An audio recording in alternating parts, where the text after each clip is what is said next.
What's up everyone, this is Matt over at Homeland Hempcrete. The purpose of these videos is just to share some helpful tips and tricks when building with Hempcrete. Today I'm going to be covering some considerations to make when framing for Hempcrete, so let's get to it. Okay, well, to start off, main consideration to make here is that when building with Hempcrete, you're still going to need a wood frame to support the roof of the structure.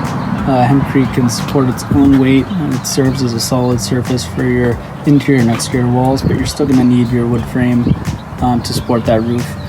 So with that in mind, there's really two considerations to make when framing for building with Hempcrete, and that's going to be a flush system or embedded frame. And so just quick peek here. This is an example I'm kind of making up on the fly here for a mini build that I'm doing right now, but this is an example of what a flush system would look like. This whole cavity is going to be filled with Hempcrete. So just for demonstration purposes, this is what the flush look would look like right here.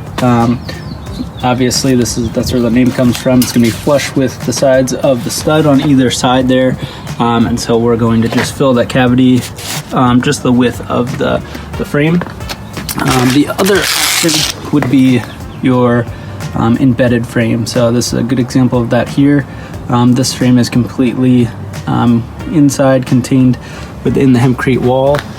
It's about a 7-inch wall here, and this is just a demo piece I made. And so we have a couple inches on either side. The side is exposed just for this demo piece, but as you can see, the frames are inside of this wall completely.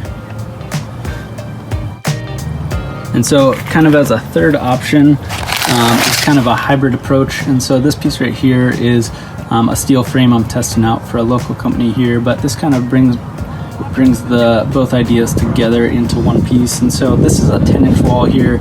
As you can see, on the one side we have our Hempcrete packed, and then we have complete Hempcrete surface right here on the other side. And so it brings both ideas together right here. Okay, so to cover some of the pros and cons of each type of building technique for the flush mount framing system. First off, it's going to be a bit faster to build with this, at least initially. Right here, when we're putting up our form boards, we can just put our form board flat right against the frame there on either side and just fill that cavity, no spacing required. So it's a bit quicker, a little bit simpler to figure out whatever your frame width is. That's going to be the width of your wall. It's pretty easy. And it gives you pretty easy access to the studs for mounting things at a later time, which is pretty convenient. Some of the cons with doing the flush system, you don't have protection on your frame per se, so you're going to need to have some additional considerations when you're done building to protect the frame, as it will be exposed on both sides.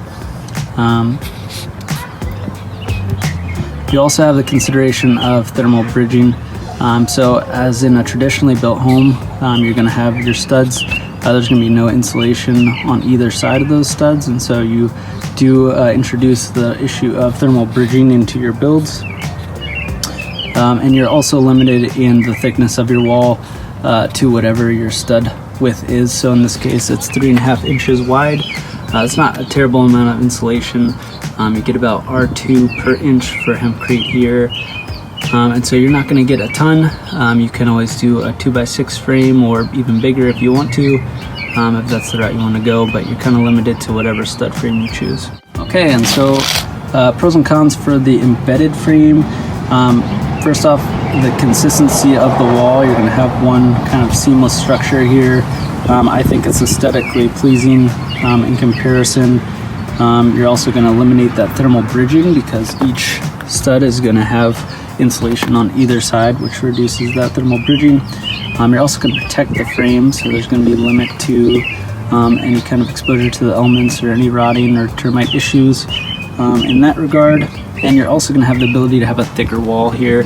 So this is just a 7-inch wall in this case, but we could go as wide as we want in a environment like North Dakota has here, climate. We could go as thick as a 15-inch wall, no problem, with this type of system here. Major downside with the embedded frame technique is it's going to take a little bit longer to prep for this type of build, so it's primarily going to come down to when you do your form work and you're filling. I'll show you the other side here. I left some in for demonstration purposes, so you're going to have these spacers placed when you're doing your form work, and so that takes up a decent amount more time to frame up and get that right when you're getting your build together. And so there's some more that goes into it, but overall a bit more flexibility in your build overall if you're willing to accept that. Okay, and then just touching again on the hybrid approach here, where you have the frame on one side or the other.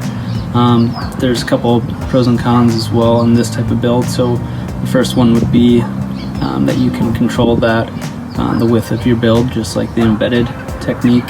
You also have an advantage of being able to place that frame on one side or the other. You can pick or choose what makes most sense. So you might want to have that frame exposed on the exterior if you're going to be doing like a wood cladding for your siding. It's an easy place to attach your siding to, or for instance in like a kitchen, you might want to have that frame on the interior so that you have a place to mount your cabinets. So it gives you that versatility when you're doing your build to be able to mount things as needed for your build. Okay, so that kind of rounds out your options for when you're framing your builds for building with Hempcrete. And ultimately there really is no right or wrong. It just comes down to what works best for your particular situation. And if you have questions, feel free to reach out to me or leave some comments and I'll be happy to help. All right, thanks for watching. Bye.